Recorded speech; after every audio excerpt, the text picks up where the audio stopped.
Meron bang sip-sip na player? Meron, dami. Meron. Oh. Paano nyo nade-detect na sip-sip tong player na? Siguro pag how... Coach Sabaw. Coach, para sa'yo to. Ganun, oh. Meron. Pero personal preference mo na lang yun. Hindi mo pwedeng sabihin or hindi mo pwedeng Sip-sip siya. kontrolin or hindi mo rin pwedeng i-manipulate yung player. Kasi teammate mo eh. Oo. Ba't mapapansin mo lang naman?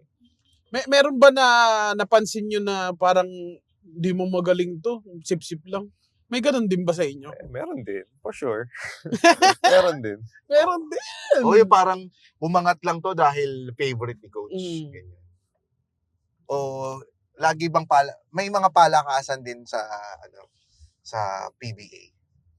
Meron din. Hindi siya yung parang meritocracy na parang dahil deserve mo, angat ka. Pero meron, ilan lang. Ilan lang. Anong pet peeve mo sa kakampi? Anong meron? Anong pet peeve mo sa mga kakampi? Yung mga ayaw mong ugali nila. Na ugali. Buwakaw sa basketball, di ba? Pagka may chance na ibigay sa'yo, para ikaw naman yung umiscore, ayaw pa rin ibigay. Yun yung for me as a basketball player. Tapos, yung hindi sumasama pag may mga birthday party. May mga ganun hindi eh. nakikisama. Kalimitan kasi niyan mga import before. So, lalo na pag kapwa Pilipino mo tapos ayaw ka pang kasama sa mga gatherings. So, mapapansin mo din yun. May mga ganun din factor. Ngayon ba ganun ka pa rin? Since iba kasi baka may family na kaya ayaw na sumama sa mga gatherings. Mga ganyan. Ikaw kahit may family ka na. As much as possible, you want to join kung gusto mo mag-effort pumunta. Kunyari, birthday party or birthday ng anak. You tend to always, looking na how important yung person. So, pupunta ka talaga kahit traffic. Pag may oras naman, bakit hindi? Why not, di ba? Tsaka kung binavalue mo naman din yung friendship niya. Sino pinaka-best friend mo sa PBA? Ngayon? Well, kami nila JJ Helterbrand kasi yung magkakasama. Nagta-travel kami all over the world. Dami na naming country na puntahan kasi nagba-basketball pa rin kami. Na-invite pa rin kami as a group. So, Jerwin Gaco, Ryan Aranya, yung mga former opponent ko yun. And naging teammate ko din. So, eventually, Mark Pingris. So, kami yung mga grupo namin. James Yap, Paul Artadi, PJ Simon, halos lahat ng mga former teammate namin, nagkaroon kami ng bonding moment dito sa PBA Moto Club namin, na buo namin. And then, yun, may mga pending kami. Papunta kaming Singapore, UK, Australia, New Zealand, Canada. Dami na naming country. Pangalawang beses na kami babalik-balik. So nagugustuhan kami ng mga Pilipino kababayan natin all over the world.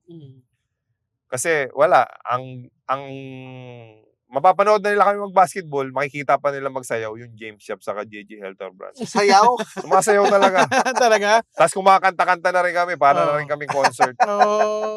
Ano ba, nag-take chance din kayo na makahalubilo yung mga fans nyo doon? Yeah. Actually, dinner, pinagagawan kami ng mga, nakakatuwa kasi pinagagawan kami ng mga... mga nag-host ng dinner, no? Pinagagawan kami sa ibang bansa. And then, of course, kami naman, pupuntahan talaga namin kasi, alam mo yung bonding moment sa mga kababayan natin, they're always working hard. And then, pag may time sila to spare for us, na-appreciate namin yun. Hindi naman yung maganda kasi dun sa ibang magmahal yung mga nasa abroad. Totoo, That's totoo. correct. Kasi yun lang yung chance din nila yung mapakita nilang parang kasi di sila makauwi. Homesickness. Homesick, parang doon na lang sila bumabawi. Bisita talaga, no, ang dating. Hospitality talaga. Pinaka-favorite na pinuntahan ninyo? Hindi, wag kayong mag-selos Baka lang meron lang silang favorite. Actually, lahat ng country na puntahan namin, from Canada, London, New Zealand, Dubai, Qatar. Sa alos lahat pare-parehas Kasi doon mo makikita, doon mo ma-appreciate yung mga ugali talaga ng mga kapwa natin Pinoy. Na pag andun ka, buhos talaga sila ng hospitality.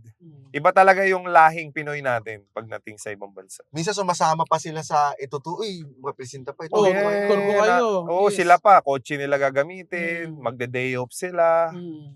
Talagang hanap sila ng time para makabanding kami. Kasi minsan nga lang kayo pumunta ron, no? Mm. Di ba grupo kayo? Meron ba rin, syempre pag grupo, hindi naman palaging okay kayo palagi. Meron bang nagkakaroon din ng, lalo pag nagta-travel kayo, nagkakainisan din ba kayo? Oo, hindi naman maiiwasan kasi as you can see, almost lahat nung nasa team namin, ang daming superstar. Tsaka ego. Oo, so pag mga superstar, medyo kailangan mong control mo rin yung mga, kasi yung basketball team namin, hindi na siya kagaya ng PBA days namin na ano talaga, as in Sobrang may competitive. lights out, Ah. may practice everyday. Mm. Kami, more on doon na kami magkikita sa game. So, as part of, kagaya sa family, di ba? Hindi mo rin maiwasan. Ganun na rin yung tratuhan namin. May mga konting tampuhan, may konting kulitan, may asaran, may napipikon. Pero at the end of the day, yun, nako-communicate naman namin. Nagiging okay naman lahat. Sino pinakamalakas mag-asar? Oh, ako yata eh. Sabi nila. Oo, ikaw. Pero kasi, Mm. yung asar ko kasi, kasi sometimes, guys, si Gako, si Jerwin Gako, teammate ko na siya since 2003. So, Lasal days pa lang kami, Ryan Aranya. So, nadadala namin ngayon, kahit 40 years old na kami, nung 20 kami. Nung 20 years old kami, nung 16, 17, 18, ganun na rin kami mag-asaran. Hanggang ngayon, ganun pa rin dito. Anong madalas mo inaasar sa kanila? Gako? Oo. Wala, yung buhok niya ngayon, inapanot na eh. Magdahan-dahan ka naman. Ay, sorry. May nagip. Sorry. Nagagit na ligaw na ba? Hindi kasi sa'yo, kinalbo mo na. Yung Oo. kanya, tinatakpan niya On pa. the way, on the way. Nakakabalik. Hindi niya pa matanggap eh. Lumalaban pa eh. Ikaw, gumibab ka na eh. Oo, eto na. Tanggapin mo na. Acceptance, Gako, ang pinakamabisang paraan. Hindi minoxidil. Wala pa napikon sa'yo na yung sobra na Sobra ka naman, Rico. walk out or sapakan. Ganun. Hamon ng Meron sapakan. na rin. Pero sasabihin ko, joke lang naman eh. Ay, pag, ikaw lang pwede mangasar, pag ako, hindi na pwede. Oo nga, no? Give and take, di ba? Oo. Wala pa ba nagtaob ng mesa? Wala pa. Wala Wala pa. pa naman. Oo, grabe yun. May naranasan ka ng ganun nung Nagtaob ng lamesa. Wala pa. Meron lang ako napanood mo yun. Yung sinisigo. Sa Ay, sa basketball, basketball din din yun. yun. Sa Oo. basketball din yun eh. Pero malamang napanood din nila yun. Catch us every week on YouTube, Spotify, or wherever you listen to podcasts. At syempre, i-follow na rin ang official social media pages sa Facebook, Instagram at TikTok para lagi kang updated sa masayang biyahe at kulitan sa kalsada.